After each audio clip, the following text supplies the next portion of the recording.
Hello and what is up guys, it's Peanut again from YuGiOh and I'm bringing you another deck profile today, and this one is going to be Qliphort Demise. Now in recent times you've not really seen a lot of Qliphorts, obviously with towers going, the whole Wavering Eyes thing, scouts at 1, all that sort of business, but I can tell you, tried and tested against pretty much everything. This thing is pretty strong. As long as you moderate your moves, it's still relatively consistent. Card Demise is a great card in here. So what we're going to do, we're going to go through the list of cards we've got. We're just going to talk through a few aspects of the deck quickly, and then I'm just going to show you some gameplays I've played on Ranked on Legacy of the Duelist, and I'll post it all out for you to see. So we'll just get on with the list first of all then, guys. So we've got 3 Card of Demise, 1 Limiter Removal, 2 Necro Valley, 3 Pot of Duality, 1 Sacrifice, 2 Summoner's Art, 1 Demonic Stormforth, 1 Bottomless Trap Hole, 2 Dark Bribe, 2 Drowning Mirror Force, 2 Lose 1 Turn, 1 Climate Change, 1 Clipper Launch, 1 Recreate, 1 Ring of Destruction, 1 Skill Drain, 2 Solemn Strike, 1 Solemn Warning, 1 Vanity's Emptiness, 1 Gravekeeper's Commandant, that's for searching your Necro Valleys, 1 Qliphort Monolith, 1 Qliphort Scout, 2 Qliphort Carrier, 1 Qliphort Disc, 2 Qliphort Helix, 1 Qliphort Shell, and 2 Qliphort Stealth. Side deck in this one, I do pretty much like this fix, because if you play against some of the more meta stuff on the game, it can still perform pretty well. So this field card doesn't really go in very often, but you can take advantage of all the effects, because if you've got your Qliphort monsters, so let's say Stealth, Shell and Disc have all got 2,800 attack and 1,000 defense. So you can use that effect to reduce it by 2 levels, so it only requires 1 tribute, as well as getting the other effect of if you control a tribute summon monster, your opponent can't special summon monsters from the extra deck. Like, let's say you've played against BA and you've had a bad first match, and then you side these in and you open up with these going first, second game, and just whack that down, get a tribute summon monster on the field. They're going to be hard pushed. They're going to have to dump Calcab and get that shit back in your hand, because otherwise they're not doing anything. So yeah, again, Domain of the True Monarchs, first 2 side deck cards. Mystical Space Typhoon, there's 2. Not really too fond of Twin Twisters and Qliphorts, because with this build in particular, I think you need the cards that you have. Sometimes it's okay to dump if you've got a card of Demise, but you don't always have it. Regeki just for some field clearance, a 2nd Monarch Stormforth, 2 Light Imprisoning Mirror, get rid of them Blue Eyes, 1 Macrocosmos, anything graveyard based particularly. There is an argument to be made for Dimensional Fissure instead of Macrocosmos, but I do like this. There are a lot of spell and traps in the meta that get secondary effects when they're in the graveyard, so again, this is a good thing. Again, with BA, if you're playing against PK Fire, the Phantom Knights spells and traps get effects, Galaxy Cyclone, things like that. 2 Shadow Imprisoning Mirror, 2 Ally of Justice Quarantine. So yeah, this is an unusual one, but neither player can special summon light monsters. Again, there's an argument to be made for this against Burning Abyss as well. Not to say that they might just make Breaksword and run it over and blow something up that you've got, but it makes it so they literally can't. If you open up and you just go summon Ally Justice Quarantine, they can't go Burn Abyss Monster, Dante Beatrice. They can't open that way. They've got to go a different way around it, or they've got to use more cards to get to that point. And then finally 2 Maxis. Obviously, just going back to Ally Justice Quarantine for a moment, Blue Eyes is obviously the main target with this, because unless they can clear this off the field, they're not doing anything. You know, it's rare that they'll play standard beaters that can just run over this. And if you see the deck list, you've got a lot of back row defending you as well. So as far as it goes with the card choices, card of Demise is a given. Like, for any sort of deck like this, restocking your back rows and making sure you can control the game, control what monsters your opponent's summoning, whether they can activate their effects, what position they come in, all that sort of stuff. It's great to be able to draw and maintain your resources within the game. With Card of Demise in and of itself, the secondary effects are that your opponent takes no damage and you can't special summon in that turn. There is the thing, obviously, there is the option to activate Card of Demise in your main phase 2. So you can do damage to your opponent and then activate it in main phase 2 to get the extra cards. As far as it goes with Card of Demise, just keeping your resources there, making sure you're keeping up to speed with the faster decks of the format. Limiter removal, again, that's a given for me. Your monsters are machines. This deck hits hard enough when it's got monsters on the field anyway. If you get a pendulum summon off, and you've got this in your hand, and your opponent's field's clear or relatively clear, they're going to be pretty sorry. Necro Valley, this is one of my favourite cards ever printed. My first proper archetype deck was Gravekeepers, so this card is brilliant. It's absolutely fantastic. So the effects that we want, really, cards in either player's graveyard cannot be banished. Negate any card effect that would move a card from the graveyard other than itself to a different place. So that includes banishing. It includes a card effect that targets a monster other than itself, bringing it out of the graveyard. All that good stuff. So it really restricts what plays your opponent might be able to make, especially if they're running a particularly graveyard-based deck. If they're banishing stuff from the grave, all that sort of stuff. So yeah, it's really restrictive in that way.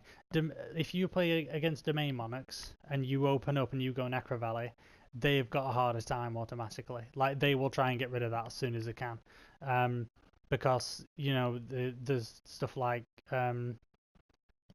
the little monster effects, the ether effects, the trap card that brings itself back for the tribute summon. So it's with Domain Monarchs, they'll struggle with this, and loads of other sort of graveyard-based things as well. BA, when they've got Seer effect to special summon one back from the graveyard, it's just so good like that. 3-Pot of Duality, I chose them for the consistency, just to keep you drawing the cards that you need. Sacrifice very much for the same reason. Obviously, it stops one of your clean monsters being destroyed by battle, and it can be used as 2 tributes while this is equipped to it. So again, just keeping your resources, allowing you to choose what cards you want and when, because as you can see, our monster count's not particularly high. That is because of Card of Demise, because the last thing you want to do is activate Card of Demise and draw into 3 monsters, because at that point you cannot special summon, and they could all get discarded, which is the last thing you want. You want these in your pendulum zone or in your hand, not in your graveyard. And as far as it goes with the traps, we've got some spell and trap negation in Dark Bribe. Obviously, we've got the summon of arts and spells there for your monolith and your scout, which are your 2 main pendulum scales. Stormforth, just for the occasional tribute of an opponent's monster if it's proving particularly troublesome. Lose 1 turn is another great card in this deck. So if you don't control any special summon monsters, while a monster's face up on the field, negate its effects the turn it was summoned, special summoned, and if it's an effect monster, special summon in attack position, you change it to defense position. So this is particularly good when it comes to playing against decks that play a lot of special summoned effect monsters, things that are going to try and beat you up straight away. Flip over, lose 1 turn, it just might save you. It just might save you a game. And I think it's very much the same in those cases with Recreate as well. And this really sort of troubles decks that revolve around lower level monsters that have all got effects that activate upon the field. And obviously, when a level 5 or higher monster is special summoned, you get to negate its effects until the end of the turn, and you get to banish it when it leaves the field. The only thing obviously about Recreate is if there's no Qliphort monster on the field, it gets destroyed. You send it to the graveyard. So there is that, but in and of itself, it's a good card. Again, Ring of Destruction. People just might get sick of me putting Ring of Destruction in stuff, but I think anything that hits hard, it's well worth it. I played a game yesterday on my stream on Twitch. I played against a guy that I know, Pedro. He's a good player. He opened with Burning Abyss and he went Beatrice, summon Fossil Diner. So I Ring of Destruction his Beatrice while he had Fossil Diner on the field. Which, you know, just it's saved me so much. It's so useful in so many situations. Skill Drain's a little bit self-explanatory. I mean, you can negate the effects. You can normal summon the Klee monsters without tributing them, but they become level 4s and their attack becomes 1800. With Skill Drain, that can just reset all that. So you're not really got to worry about having littler monsters. They all become big beaters, and obviously you're negating your opponent's field effects as well. Solemn Brigade, so strike and warning, stop them effects and those summons. The reason why I don't play 3 strike is I don't want to pay all of my life points, especially when I'm running Ring of Destruction as well. Vantage Emptiness, stop those key special summons. If you know your opponent's going to go off on you and they're going to go for a big special summon, flip that over and just like, you know, not today. Make them destroy something of yours to get rid of it, or make them play around it, make them use the cards. Because again, the main idea with this deck is just to try and outdo your opponent. I'm not saying Qliphorts are not powerful in and of themselves, but with this particular build, it's just when you're playing against something really strong, it's just about outthinking about what your opponent's going to do and how you can best hurt that with the cards you've got. Commandant, as I said before, just to get the Necrovalleys in your hand faster. With the Klee monsters, I did consider running 3 stealth rather than disc, because you won't get the special summon off from disc very often. I just put the disc in for a little bit of variety. So when you tribute summon it, you can special summon 2 Klee monsters from your deck. They both become level 4 and the attack becomes 1800 and they get destroyed in the end phase. You won't get that special summon off very often. So Qliphort Shell, when it's tribute summoned, it can attack twice, and it's got 2-8 attack.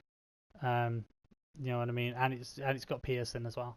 And obviously, as all the Klee monsters, anything that's got a lower level than it, any monster that's got a lower level than it, is not affected by their card effects. Carrier, when it's tribute summoned, when it's tributed for a tribute summon, you get to select 1 monster on the field and return it to its owner's hand. So it's target effect, so obviously it's not going to be great against Cosmo or anything like that, but you've got other things for them. But again, Synchros, XYZs, bouncing them back all over the place, brilliant. Helix, when it's tributed for a tribute summon, you can target 1 spell or trap card on the field and destroy that. So again, good effect, spell and trap removal right there. And with Qliphort Stealth, so when you tribute summon this card out, it's unaffected by any activated effects from monsters whose original level or rank are lower than this card. When it's tributed by tributing a Klee monster, you can target 1 card of the field and return it to the hand, and your opponent cannot activate cards or effects in response to this effect's activation. So absolutely brilliant there, just bouncing stuff away all day. It's a 2-8 beater, can't argue with that. Scout, main searcher of the deck. When it's in you put it in the pendulum zone, you can pay 800 life points once per turn. Basically, add 1 Klee card from your deck to your hand, and when it's in the pendulum zone, you can't special summon monsters that aren't Klee monsters, but you're not going to do that anyway. Monolith, again, great pendulum scale 1. So during the end phase, when you tribute summon a monster, you can draw cards up to the number of tributes you use for that monster. So again, if you're pendulum summoning out at any point and let's say you tribute 2 for a stealth and then bounce cards away and attack your opponent, end your phase, you get to draw 2 cards because you tributed 2 monsters that turn. So yeah, that's it. Pretty well rounded. I would recommend that you do build this deck and just play around with it a little bit and play some games with it. I really do enjoy it. The fact that I put climate change in here as well, because when you do receive those games sometimes where people will send, they'll get rid of your clean monsters quite quickly if you do open up with them in games. So this just allows you a little bit more utility to put them from your pendulum zone back in your hand. Let's say Scout goes to the pendulum zone because it's been blown up. You can then just put it back in your hand and just use it again. But yeah, I found this a lot of fun to play. I can see it being quite a bit more challenging than some of the current meta stuff, because there's a little bit more thinking goes into it. If you want, you guys can just put some comments in the comment section and let me know what you all think. If you do like our videos, please consider subscribing to the channel. We have got plenty more content coming. I'm going to get into some gameplays now. I'm going to stop talking at you. Peace, guys. See you later.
DJ, put a nigga back to the record, baby, and give me this right now.